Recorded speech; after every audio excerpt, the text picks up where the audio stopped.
प्रयागराज भारत के उत्तर प्रदेश के पूर्वी भाग में स्थित एक नगर है तथा हिंदुओं का प्रसिद्ध तीर्थ स्थान है। इसका प्राचीन नाम प्रयाग तथा वर्तमान नाम भी प्रयाग है। हिंदू धर्म ग्रंथों में वर्णित प्रयाग स्थल पवित्रतम गंगा नदी यमुना नदी के संगम तट पर स्थित है। यहीं सरस्वती गुप्त रूप से संगम में मिलती हैं, अतः ये त्रिवेणी संगम भी कहलाता है। यहाँ हर 6 वर्ष में अर्धकुंभ तथा हर 12 वर्ष में कुंभ मेले का आयोजन किया जाता है, जिसमें विश्व के कोने कोने से करोड़ों श्रद्धालु पतित पावनी गंगा यमुना और सरस्वती के पवित्र त्रिवेणी संगम में आस्था की डुबकी लगाने आते हैं। कुंभ नगरी, तंबू नगरी आदि नामों से भी जाना जाता है। सन 1800 शताब्दी में मुसलमान राजा द्वारा प्रयागराज का नाम बदलकर इलाहाबाद रख दिया गया था, परंतु अक्टूबर 2018 में वापस मुख्यमंत्री द्वारा बदलकर इसका नाम प्रयागराज रख दिया गया। आइए अब आप और हम इस सुंदर संगम नगरी की सैर करेंगे और जानेंगे हाउ टू रीच, हम यहाँ कैसे पहुँचे, कैसे कैसे होटल लें, यहाँ पर क्या क्या एक्टिविटीज़ हैं और किस किस चीज़ का हम भ्रमण करें, अट्रैक्शन क्या है, एक्टिविटीज़ क्या है और इसके आसपास कौन कौन सी शहर। अब हम बात करते हैं कि इलाहाबाद हम कैसे पहुँचे, किस किस माध्यम से हम इलाहाबाद पहुँच सकते हैं। तो दिल्ली से प्रयागराज इलाहाबाद पहुँचने के लिए फ़्लाइट है। जो फ़्लाइट है आपकी वो बमरौली एयरपोर्ट प्रयागराज में लैंड करती है और लमसम उसका किराया आपका दिल्ली से 6,000 रुपये है। उसके साथ ही प्रयागराज जंक्शन पे दिल्ली से ट्रेन भी है और जिसका आपको किराया 300 से लेकर 2,500 रुपये तक बैठेगा। ये आपके ऊपर डिपेंड करता है कि आप कौन सी कैटेगरी का क्लास चूज़ करते हैं। उसके साथ साथ प्रयागराज पहुंचने के लिए बसें भी हैं जो दिल्ली से भी आपको मिल सकती हैं, कानपुर से भी मिल सकती है, लखनऊ से भी मिल सकती है, बनारस से भी मिल सकती है और इसका लमसम किराया जो है वो आपको बैठेगा 300 रुपये से और 1100 रुपये तक। अब अगर आप परिवार के साथ प्रयागराज घूमने आ रहे हैं तो यहाँ पर आपको अच्छे होटल मिल जाएंगे। अच्छे होटल जिनका किराया लमसम 500 रुपये से लेके 1,500 रुपये पर नाइट रहता है। इसके साथ साथ यहाँ पर कुंभ में आपको टेंट की सुविधा भी मिलेगी। इन टेंटों में वो सारी सुख सुविधाएं उपलब्ध होती हैं जो एक 5 स्टार कैटेगरी की होटल के रूम में आपको मिलती हैं, जिसकी शुरुआत लमसम यहाँ पर 500 रुपये से लेके और 40,000 रुपये तक के टेंट पर नाइट आपको उपलब्ध होते हैं। इलाहाबाद के दर्शनीय स्थलों में नाम आता है न्यू यमुना ब्रिज का, जो संगम के ऊपर बनाया गया है और रात में इसको देखना बहुत ही अच्छा लगता है। इसको देखने का सही समय है शाम को 4 बजे के बाद और इसकी एंट्री फ्री है। आलोपी देवी मंदिर, जो कि ललिता देवी मंदिर और मादेश्वरी देवी मंदिर के नाम से भी प्रसिद्ध है। यह स्थान 51 शक्तिपीठों में से एक शक्तिपीठ है।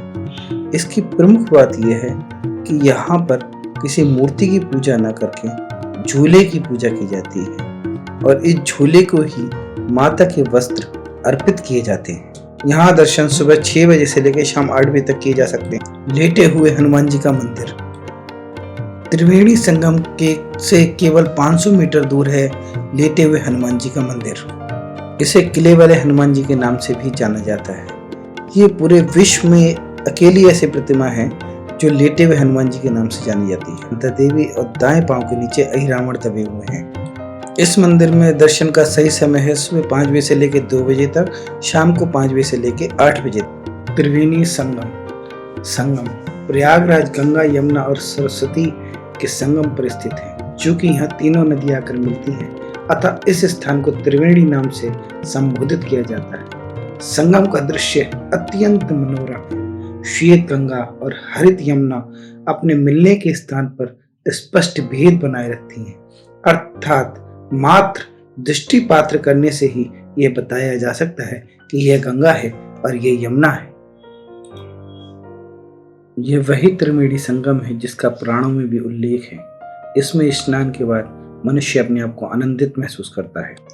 चंद्रशेखर पार्क की स्थापना 1870 में हुई थी। चंद्रशेखर आजाद 27 फरवरी 1931 को इसी पार्क में चिरगति को प्राप्त हुए थे।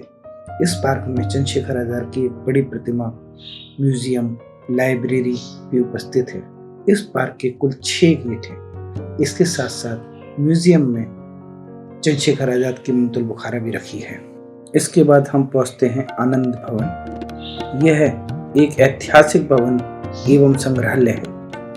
इस ऐतिहासिक भवन का निर्माण मोतीलाल नेहरू ने कराया था। नेहरू जी का बचपन इसी भवन में गुजरा था। साथ ही इंदिरा गांधी का जन्म भी इसी आनंद भवन में हुआ था। जवाहरलाल नेहरू ने अपने वैवाहिक जीवन की शुरुआत भी इसी भवन से की थी। वास्तुकला की दृष्टि से यह भवन अनोखा है तथा ऐतिहासिक यादगार है। मुगल शिल्पकला की ऐतिहासिक धरोहर खुसरो बाग। यह 17 बीघे में फैला एक ऐतिहासिक बाग है जिसे जहांगीर के बेटे खुसरो के नाम पर नाम दिया गया। यह खुसरो बाग जहांगीर की आरामगाह कहा जाता था। 17 बीघे में फैला हुआ यह पार्क इलाहाबाद जंक्शन के पास स्थित है। सोमेश्वर मंदिर। यह मंदिर इलाहाबाद किले के सामने नैनी गांव में बना हुआ है। इसे शिव कुटी के नाम से भी। शिव कुटी के बाद अब हम चलेंगे इलाहाबाद फोर्ट, प्रयागराज किला। 1583 में अकबर ने प्रयागराज में गंगा जमुना के संगम पर इस किले का निर्माण करवाया था। यह किला 4 भागों में बनवाया गया। पहले हिस्से में 12 भवन एवं कुछ बगीचे बनाए गए। दूसरे हिस्से में बेगमों, शहजादियों के लिए महलों का निर्माण करवाया गया। तीसरा हिस्सा शाही परिवार के दूर के रिश्तेदारों के लिए बनवाया गया। चौथा हिस्सा सैनिकों के लिए बनवाया गया। इस किले में 93 महल, 3 झरोखे, 25 दरवाजे, 277 इमारतें और 176 ऑल सेंट्स कैथोलिक। शहर के सिविल लाइंस में स्थित यह चर्च पत्थर गिरजाघर के नाम से प्रसिद्ध है। इस चर्च को देखने से प्रतीत होता है कि मानो हम किसी रोमन साम्राज्य का राजगृह देख रहे हों। 1879 में बनकर तैयार हुए इस चर्च का नक्शा सुप्रसिद्ध अंग्रेज वास्तुविद विलियम एमर्सन ने बनाया था। यह चर्च चौराहे के बीचों बीच स्थित है। हम लोग यहाँ घूम भी सकते हैं। यहाँ पर 400 लोग एक साथ बैठकर प्रार्थना कर सकते हैं। प्रयागराज अगर आप आते हैं तो साथ में एटलांटिस मॉल भी अवश्य घूमें। अब हम चलेंगे निराला चाट भंडार। निराला चाट भंडार की चाट इलाहाबाद में बहुत प्रसिद्ध है और यह दुकान लगभग 80 साल पुरानी है। इस दुकान की चाट इलाहाबाद में बहुत फेमस है।